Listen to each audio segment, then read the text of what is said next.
Здравствуйте, ребята, добрый день, 44-й урок, каравай, выбирай, каравай, да, таңда. Ты продолжишь учиться определять главную информацию, басты мәліметті анықтауды үйренуді жалғастырасың. Записывать простые слова и предложения в тетрадь, жай сөздер мен сөйлемді дәптерге жазасың. Использовать в речи имена существительные, имена прилагательные, глаголы, составлять вопросы. Сөйлеу кезінде зат есім, сын есім, етістікті қолданып сұрақ қоюды үйренесің. Упражнение первое. Рассмотри буквы в фигурах. Составь слово. Назови его. Пішіндегі әріптерге қараймыз. Сөз құраймыз және атаймыз. Какое слово вышло? Қандай сөз шықты? Назови свои национальные обычаи. Өзіңнің ұлттық салт дәстүріңді ата. Упражнение 2. Послушай текст. О чем он? Мәтінді тыңда. Не туралы? Обычай русского народа встречать хлебом солью гостей. Для этого пекли большой, вкусный, красивый каравай. На праздниках всегда угощали гостей караваем. Каравай означал богатство и благополучие. Орыс халқының салт дәстүрінің бірі ол қонақты нан мен тұзбен қарсы алу. Ол үшін үлкен, дәмді, әдемі нан пісірген. Және мереке күндері қонақтарға осы нанды ұсынған. Және бұл каравай наны байлықтың, берекенің белгісі болып есептеледі. Назови главный обычай русского народа. Орыс халқының басты салт дәстүрін ата. Составь 2-3 вопроса по тексту, запиши их. Мәтін бойынша 2-3 сұрақ құрастырып жазамыз. Например, что означает каравай русского народа? Орыс халқының наны нені білдіреді? Точно так же составьте 2-3 вопроса по тексту. Дәл осылай 2-3 сұрақ дайындаймыз. Хлеб, соль, нан мен тұз. Каравай, нан. Упражнение 3. Составь предложение. Сөйлем құра. Испекла, пісірді. Большой, үлкен. Бабушка, әже. И және каравай, нан. Вкусный, дәмді.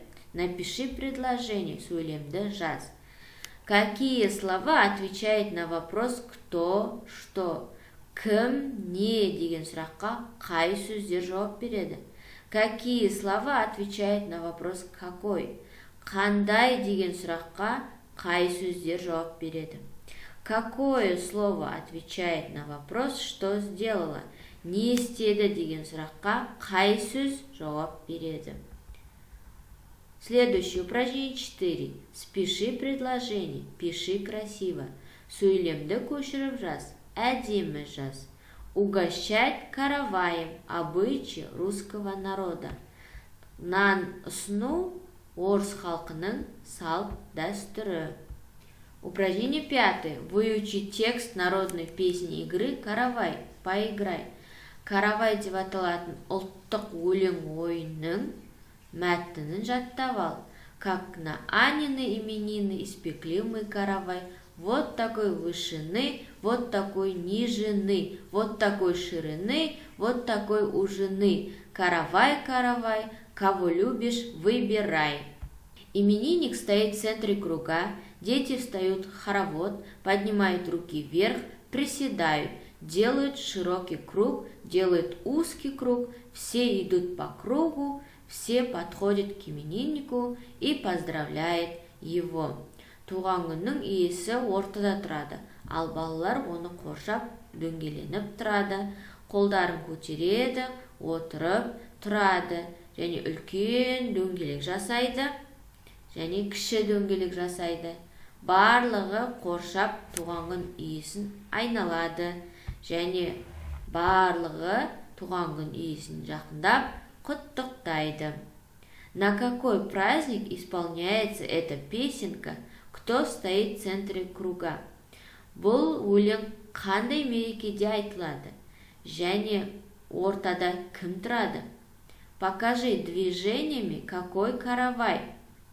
Іс-қимылмен каравайды көрсет. Высокий, низкий, широкий, узкий. Ұзын, қысқа, кең және тар. Показываем движениями. Іс-қимылмен көрсетеміз. Именины, туған күн. Упражнение 6. Подбери имена существительных к именам прилагательным. Зат есімдерді сын есімге қасына қоямыз. Например, кожаный, кожаная, кожаное или кожаные. Например, кожаный ремень, тері, белбеу. Или бархатный халат, бархат, халаты. Или бархатное платье, бархат, көйлек. Слова подсказки стоит снизу. Қажетті сөздер астында тұр. Упражнение 7. Прочитай и определи ключевые слова и словосочетания по теме урока. Сабақтың тақырыбы бойынша сөздер мен сөз тіркестерден тұратын кілт сөздерді анықта. Казахский обычай, қазақтың салт-дәстүрі. Народная сказка, халық ертегісі. Игра, ойын, снежная зима. Қысты, қарлы қыс. Птицы, құстар. Русский каравай, орыс наны. Соблюдает традиции, салт-дәстүрді сақтайды. Медведь, аю. Природа, табиғат. Напиши их в тетради. Оларды дәптерге жазамыз. Урок окончен. До свидания.